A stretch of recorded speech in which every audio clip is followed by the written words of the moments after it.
What's up, everyone? It's Adar coming at you with another episode of Startup Engineering Daily. Let's hop right into it. So our first story today is about Cluely, and we covered them previously talking about how they possibly ran out of funding and were unable to raise a Series B. But then Roy, who's the CEO, responded, said that they were cash flow positive. He posted some Stripe screenshots, but those screenshots only added up to about 2 million ARR. But when he posted those screenshots, it had turned out that he had previously reported to TechCrunch that he was doing 7 million ARR, and that turned out to be false. The screenshots I saw and another tweet actually only added up to about 2 to 3 million ARR. So I don't even know where the other money is coming in, but they do say that it was about 6.3 million was the real number, and that he effectively lied by saying it was 7 million. And I can see where the miscommunication would be there, where it's like 6.3 is pretty close to 7, but it's not 7, and you don't really want to lie about your finances, especially when you're raising money. But since then, there's been like a whole kind of witch hunt situation where they're all coming after him. They're all like, oh, he lied about his finances. You know, this is securities fraud. He made some memes asking ChatGPT, is this securities fraud? He said that he just answered a phone from a TechCrunch reporter and said it off the cuff,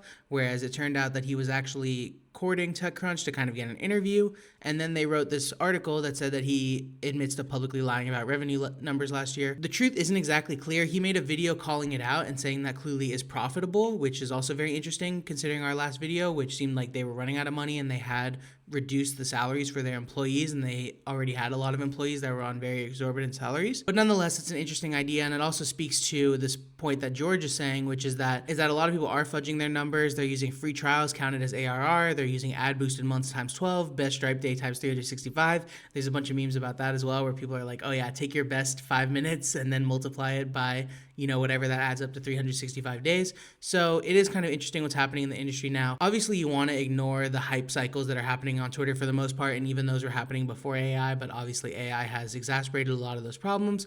But it's very interesting. We'll have to keep an eye on it. I don't think there's been any whistleblowers inside of Cluely or anything, or anyone from A16Z who's been upset with him, and he did make a video kind of responding and trolling essentially. So we'll have to keep an eye out moving forward. Okay, our next story is from Expo, announcing that Expo Router v55 makes native navigation UI a first-class part of routing. It's really cool. Check out the blog if you want more info. But as you can see here, they have a new Stack API, which is in like the top of the app. You can now control like the header and use very native liquid glass options. And that's really cool, like very dynamic toolbars, like they said. And that's very cool. Like you can see in the bottom, they also support native toolbars now, and you can kind of have different toolbars for iOS and Android out the gate. It's a new component called like native toolbar, I believe, or it starts with native at least.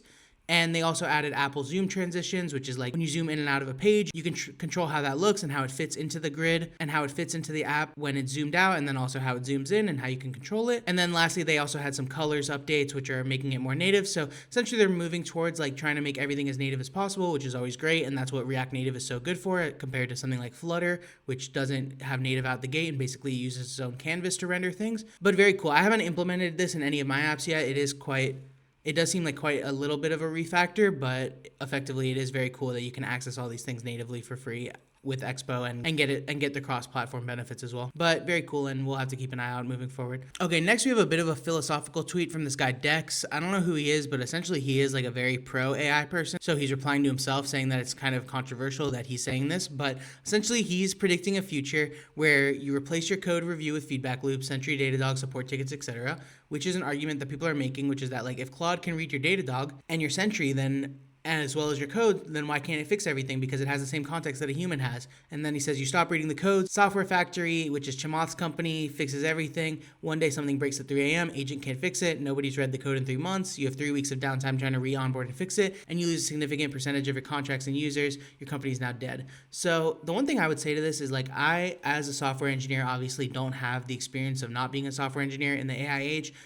So when I review things, I can look at it from the perspective of my previous experience of fixing bugs and understanding things. However, when I do ask Claude to explain things in code bases that I'm not familiar with, it does quite a good job. And even when I ask it like kind of as a test or just because I'm being lazy to review something, it almost always gets the behavior correct. So it maybe speaks to the size of the project and how complex of a system you're working on. Obviously, when you have like a microservices solution, it needs to have all of the context, it needs to have all of the repos. But when working in a mono repo, at least in my experience, it is quite good at debugging the problem. So you wouldn't have this 3 weeks of downtime unless you really just don't understand how to solve the solution, or Claude gets stuck based on like some slop code that it wrote previously that doesn't have good documentation, or is just misunderstood or very confusing to itself, which is like what we'll talk about in the next story, which talks about like, you know, you want to make your code as clean as possible, and that's what we've been talking about with LLMs, is it actually gives us the opportunity to focus on best practices, whereas previously it would have taken too much time. But it is an interesting idea. I'll be curious what people think. I know a lot of people are still hating on the AI coding wave as a whole, so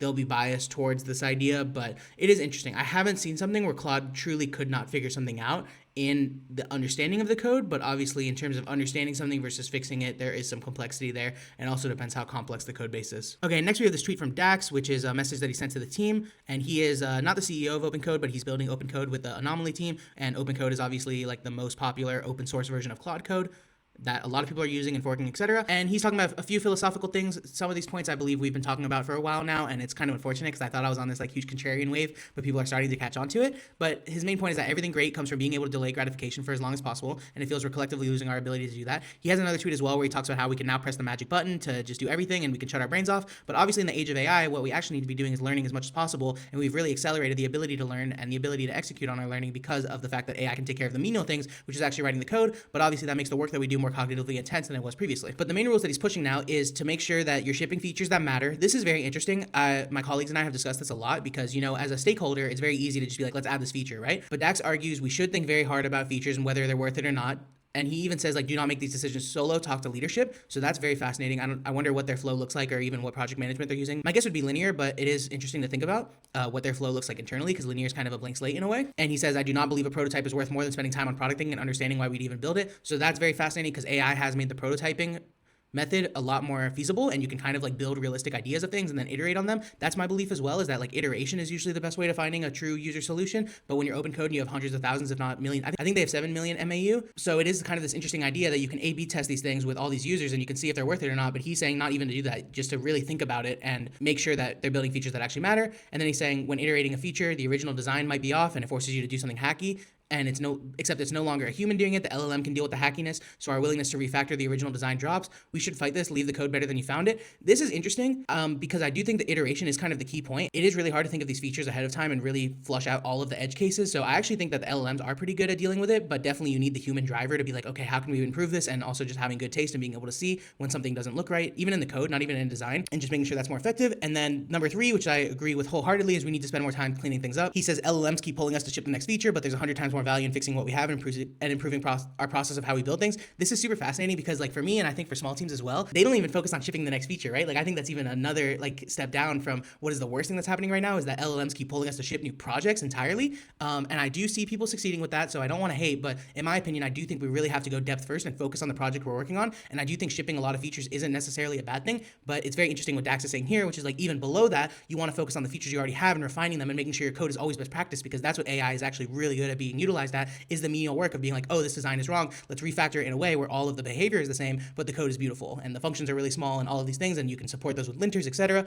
So just very fascinating stuff that Dax is talking about. And it seems like the contrarian wave that I had is kind of dying out and I haven't really fully utilized it, so that sucks for me, but I think we're moving in the right direction with a philosophy like this. So next we have a new product launch from Claude, which is Code Review, and essentially it's similar to BugBot and CodeRabbit and all these other products that do code review, but apparently it's really sophisticated, working really well. They had some benchmarks of finding, I think it found 7 issues per 1,000 lines of code on average in the big PRs, but Theo has a comment here saying that Anthropic needs to proofread these things before posting it, and essentially they're saying reviews are generally average $15 to $25 billed on token usage. So I don't even think that's one PR. I think that's per review, which is very interesting. And they just have a back and forth, and Theo says there's a significant amount of AI code review tools that are really good and charge $20, $30 per month for unlimited reviews. So that's the truth. Most people aren't going to be using this. It'll probably be used mostly for the companies that can have a lot of spend, especially based on engineering. And on our team as well, which is very small engineering team, we have considered it, but we're probably just going to stick with BugBot. I also like CodeRabbit, but we have already kind of signed on to the cursor wave, and it is quite good at finding bugs, unlike Copilot, which I would say is the worst. And it's very interesting. And then you also have David Kramer, who is the CTO of Sentry, coming in and saying they sell code review and it's not sustainable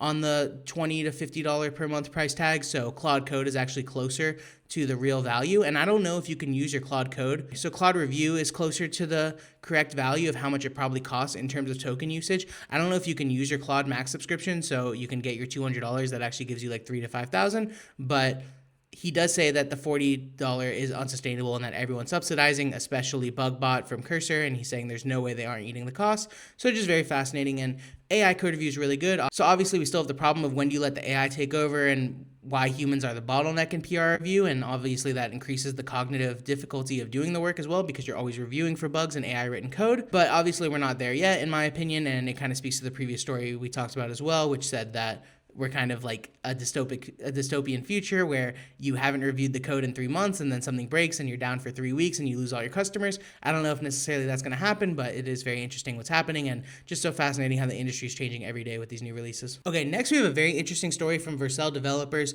I can't get too deep into it because this is very technical CS, but super fascinating to read the 2 blogs associated with this and just learning new things, new data structures. So essentially, they have their redirect system, right, which is using their middleware, which checks, hey, is this route a redirect to another route, or should we just serve this page direct? And previously, they just had JSON that they would search through to see if it was there, and they also had like regex that they would search through to see if they needed to do a redirect. Then they figured out that that doesn't work at high scale because you can have hundreds of megabytes of JSON that you need to parse through, and it's unsuccessful. It takes up to hundreds of milliseconds at like the 99.9% percentile, I believe. But then they started using this Bloom filter data structure, which my understanding, this is the first I'm reading of this, but just trying to break it down simply, it uses a fixed set of bits, which are set to 0 or 1, obviously, and using different hashing keys, it can determine that based on a certain key, whether or not a value is contained within the set or not. They can guarantee that if there's a 0 within one of the bits that the key hashes to, that it's not in the set. So then, which is the usual case, which is that a route doesn't have a redirect, they can just render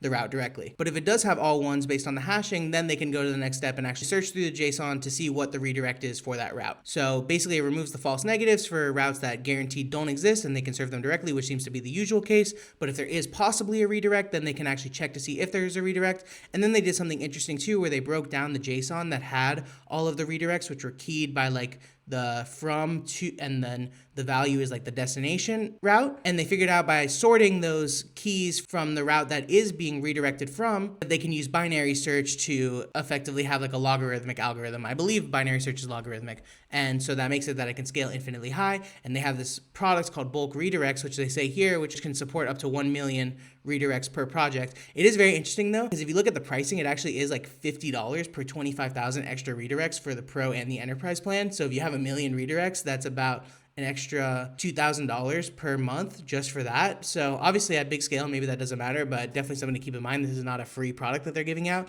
but it is very interesting computer science. And that's where it's like AI can help you explain these things. You know, I use the Dia browser and I asked it to explain like the Bloom filter, how does it do multiple hashes on the same key? And then also there is kind of a mistake in the docs, I think, about how they show the sorting for the binary search, but I could be misunderstanding that. But basically the routes are kind of sorted in reverse order. So maybe that was purposeful, or maybe they just used an example that they had previously. But it is very fascinating. I highly recommend the people that are very interested in like algorithms and computer science to check out this blog. Okay, next we have a very interesting tweet. We had talked about this previously, I believe, where Kiro IDE, which is Amazon's like tray competitor, essentially caused an outage by deleting an environment that it was trying to recreate. And basically here we have a breakdown on like what kind of the timeline is here. So as you can see, like in October 2025, Amazon laid off 14,000 employees. In January 2026, they laid off another 16,000, and that's roughly 10% of their corporate workforce. CEO said that the cuts were about culture, not AI. But then during those same months, Amazon set a target 80% of developers using AI coding tools at least once a week, which is actually pretty conservative. I'm not mad at that at all. But they did track adoption closely, and they said even so, 30% of developers still hadn't touched Amazon's in-house tool Kiro by January. But then there was a whole story that we did cover, which is that Kiro caused a 13-hour AWS outage. The AI tool had production-level permissions and decided the best fix for a bug was to delete and recreate an entire live environment, which we said. And then there was a second incident involved Amazon Q developer, but Amazon blamed both on user error, not AI. But then I guess 6 days ago, I didn't hear about this actually, but Amazon's retail site went down for about 6 hours. Over 22,000 users reported checkout failures, missing prices, and app crashes, which is, that's kind of the main thing is like Amazon, the retail site is like never supposed to go down, but March 5th it has. And basically, long story short, Amazon has reportedly held a mandatory meeting, which is usually optional, as we see here. And his memo acknowledged that Gen AI tools supplementing or accelerating production change instructions leading to unsafe practices.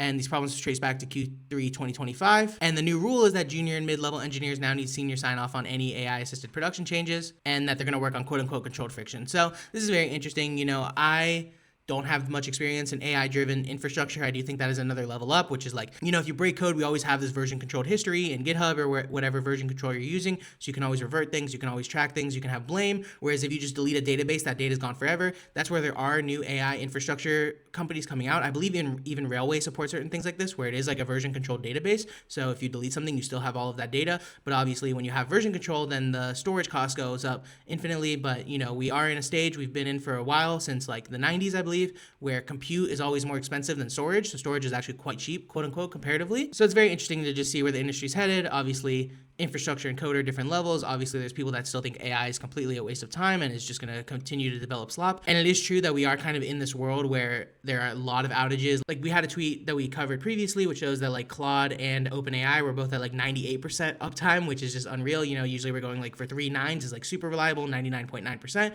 but both of them are in like the 98%. GitHub's been having a ton of outages. I think I saw a tweet as well that said that GitHub had more outages in 2026 so far than it had in all of like 2016 to 2019, I believe was the years. I could be mistaken on that, but like a lot more outages than previously. And the only real differentiator we can look at is either layoffs and or AI tools being used. This kind of stuff interests you and you want to talk with some like-minded people, join the Audinato Discord in the description. Thanks.